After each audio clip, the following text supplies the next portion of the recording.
Okay, so in Game of Thrones fashion, we went from last week's episode being the big action battle set piece episode to the next episode essentially being the political intrigue episode.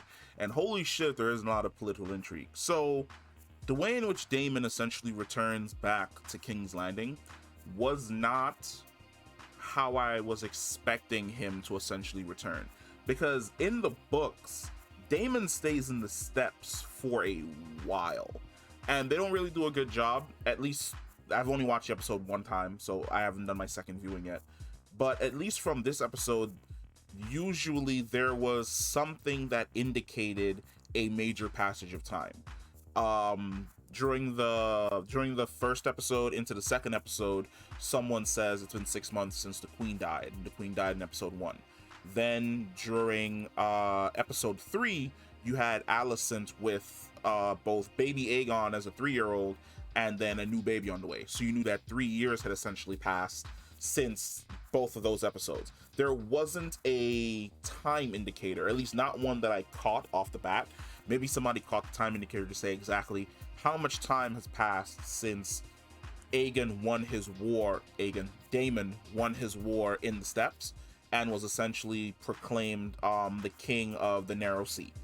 Now, in the books, Daemon stays in the steps for quite some time. And he stays there long enough to the point that he pisses off the free cities out in the east, and they actually create a host to go to the steps and take it back from Daemon. But the problem is the steps doesn't end up being what Daemon wants. Daemon wants a kingdom, and while the steps is technically low-key a kingdom, at least he can rule it like a kingdom, it doesn't have the same wealth and culture and respect that the Iron Throne does. As a result, he starts to hate his position as king of the Narrow Sea, and he abandons it and returns back to King's Landing. I didn't expect that to happen so quickly, and they kind of skipped over everything that happened in the steps. Corlys Velaryon has returned back to Driftmark. He gives no shits about the Iron Throne anymore. He doesn't care what Viserys is doing. He's basically consolidating his own power and filling in that vacuum that Daemon essentially left when he departed the steps and returned back to King's Landing. Now, I didn't expect him to fire Otto Hightower. I mean, does he fire Otto Hightower this early in the books? I don't think so.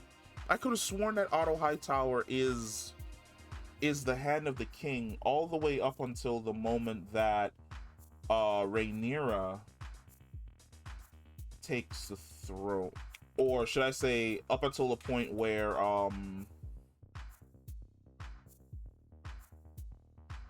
King's second wife, Queen Spartans, Greens. No, never mind. He was removed really early.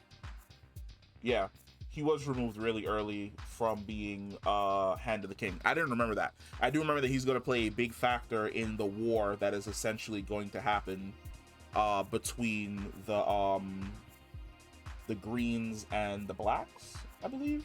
Or is it Greens and the Reds? Like, there are two colors that ended up being... There's Rhaenyra's... Well, Alicent becomes known as the Greens. I know that much. And they were the Targaryen loyalists to her, but then, yeah, the Blacks.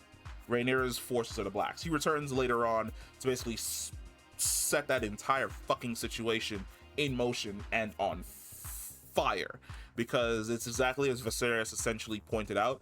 Like, what Otto wants is so fucking obvious, and he's so bad at doing his job, or at least hiding his machinations in the background. Like, he's not Tywin, he's not Littlefinger.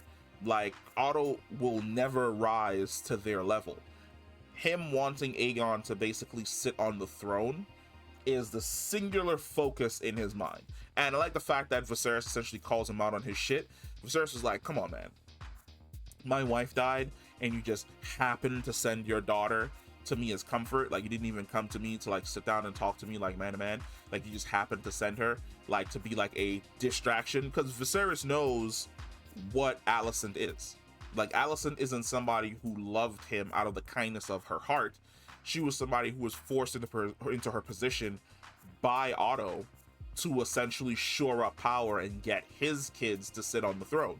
And Viserys sees the fact that, like, he has people that are actually spying on Rhaenyra, because Rhaenyra is running around in Old Town.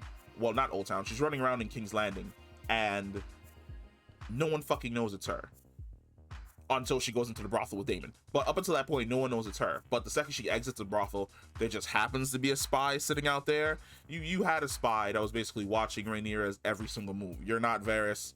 You're not Littlefinger. You're not even Tywin. Like, you're a failure, my boy. And you're about to be taken off the chessboard for like 11 fucking years, because that's the next time we're going to see Otto play a big role in regards to the story, which is in 11 years when he gets the entire ball in motion that sets both houses of the Targaryens against each other, that leads to the War of the Dragons that destroys absolutely fucking everything.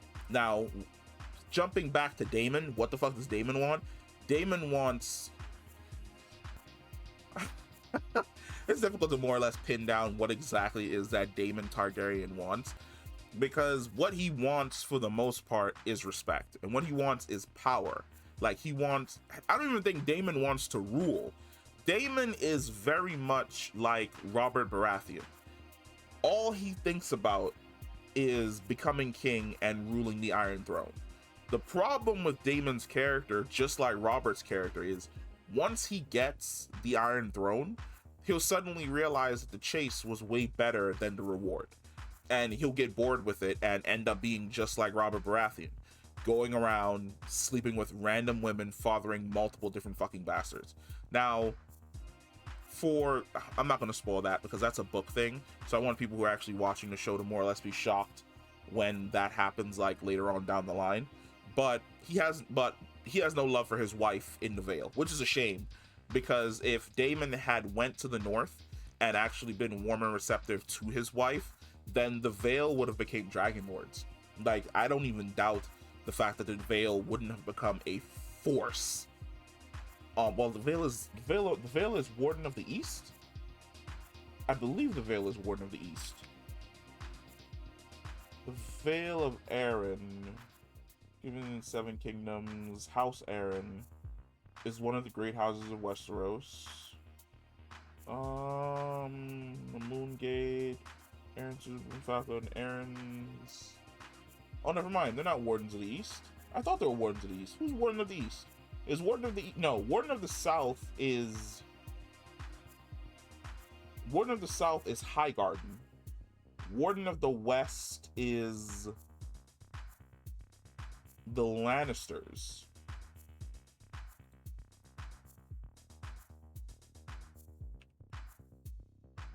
Warden of the East. No, I was right.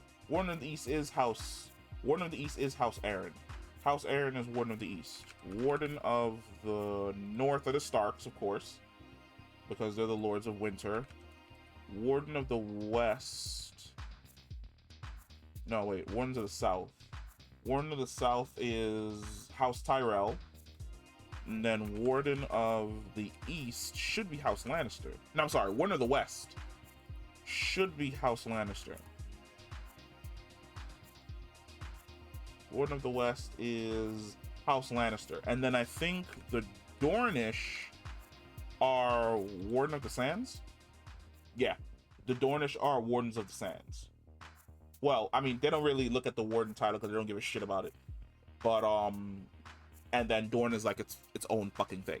But if Daemon had essentially gone when he was sent to the Arryns to marry the heir of House Arryn, him and Craxus would have been up there chilling, and their children would have ended up being dragon riders and dragon lords, and House Arryn would have probably become one of the other most powerful dragon houses out there, next to the Targaryens, next to the Valyrians, and they would have been like their own entity. But Daemon can't see the forest for the trees. Like, he's completely blinded by his ambition, or at least what he thinks is his obsession, which is getting all this acclamation and glory for himself, that he completely screwed the pooch on that end, which is why he's like, oh, you know, like, he calls her like the the bronze bitch or something along those lines, like a derogatory term like for his wife. But she didn't turn into that because that's how she was before she met Daemon.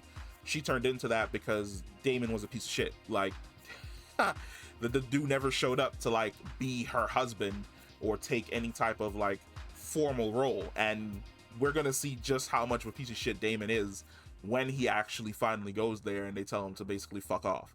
I enjoyed this episode. I like the back and forth conversations between both Viserys and Otto were fantastic.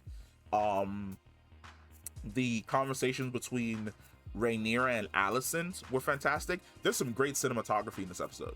That shot of Rhaenyra and Daemon kissing in the brothel, but then cutting back to basically Alicent and Viserys having sex in bed. Beautiful shot, because it basically shows both of their positions, and it's starting to actually show why it is that slowly but surely there are a lot of those parallels that I think about are in this episode.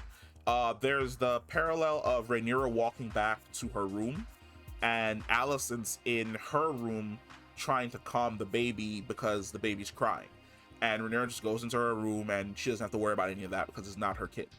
Then there's a parallel of basically like I said before, Daemon and Rhaenyra in the brothel, but then Alicent and the king having sex, where Rhaenyra's like full of passion and enjoying the situation, and she kind of like changes her mind and pieces out from that situation. But then Alicent kind of just gets summoned, where it's just like the king demands you, and she goes into the room and she's just having sex with Viserys, and there's like no emotion like on her face, like at all. That is the look of a woman in Game of Thrones who has never had an orgasm, sadly. That man Viserys is a 3 pump and done type of guy. He gets in, he gets out, and she's left with a baby in 9 months, and that's a goddamn shame. Like, Alicent deserves to be saved by somebody. It's a shame that her being saved in the future by somebody are by the same people that were manipulating her when she's this fucking young.